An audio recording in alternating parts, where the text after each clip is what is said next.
আমি বলছি আমার উত্তরটা তো দিতে, উত্তরটা তো দিতে। কোন জায়গায় কি বলতে জানিস? আই পোকাতে কি লেগে পড়ে জানিস? কম নাগাদ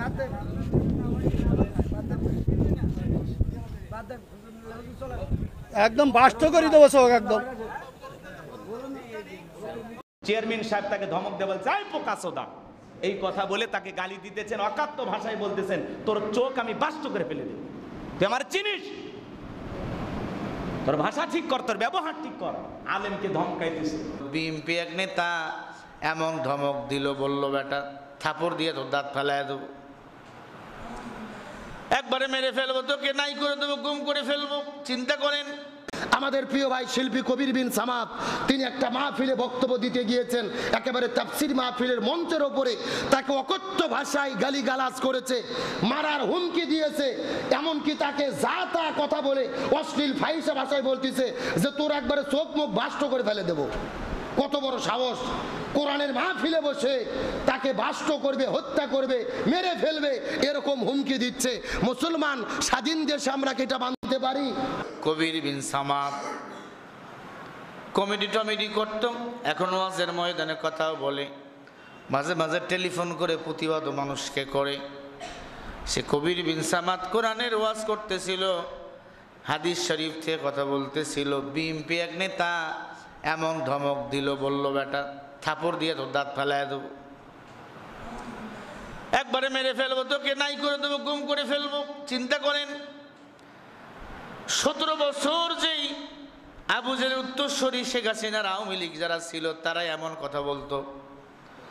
এখন আপনারা বিএনপির লোকেরা ক্ষমতা পানে নেওয়ার পরে যে মাথা সারা দিচ্ছেন, মানুষ থেকে তো আপনারা বিচ্ছিন্ন হয়ে পড়বেন। কথা বলেন না কেন? আপনার মন খারাপ করিয়েন না, আপনারা বগুড়ার মানুষ, বিএনপিকে আমরা ভালোবাসি। ভালো করে বুঝবেন, আলেমকে ধমক উল্টা পাল্টা মারবে, খুন করবে, গুম করবে। আরে ভাই, আলেমকে মারবা, খুন করবা, গুম করবা, কয়জনে মারবা? এক আলেমকে মারবা, লক্ষ আলেম ময়দানে দাঁড়িয়ে যাবে, ঠিক কিনা? ওয়ালাকাদ ইয়াসসারনাল কুরআনা লিযিকরি ফাহাল মিন মুদ্দাক্কির। কোরআন মানে উপদেশ, কোরআন মানে আদেশ। এই কোরআনের উপদেশ আদেশগুলো প্রচার করা সবার দায়িত্ব, শুধু হুজুরগো তালিবুল ইলমদের আলেমদের না। এই কোরআন প্রচার করা, উপদেশগুলো সবার মাঝে বিলিয়ে দেওয়া, এই দায়িত্বটা সবার। এক পর্যায়ে আলেম, এই আলেমের উপর খেপে গেল এই বিএনপির নেতা কবির বিন সামাদের উপর। কবির বিন সামাদ এক পর্যায়ে মঞ্চ থেকে নেমে গেল, আল্লাহর বান্দা নেমে চলে গেল। এরপরে খবর পাইলাম পুরা এলাকাটা বিএনপির লোকেরা একবারে ধরিয়ে রাখছে, হুজুরকে মেরে ফেলবো, গাড়ি ভাঙবো, যেটা স্বৈরাচার আওয়ামী লীগের আমলে হতো। মাঝে মাঝে আমরা পালিয়ে আসতাম, গাড়ি একদিকে, আমি হুজুর ধান খেতে, বোঝেন নেই? আমার গাড়ি রাস্তায়, আমি ধান খেতে, কেউ নাই আল্লাহ ছাড়া। এটা হয়তো আওয়ামী লীগের আমলে, এখন হবে কেন? তবে আলহামদুলিল্লাহ তদন্ত করে পাওয়া গেল এই নেতা বিএনপির কেউ না, বিএনপির বহিষ্কৃত নেতা।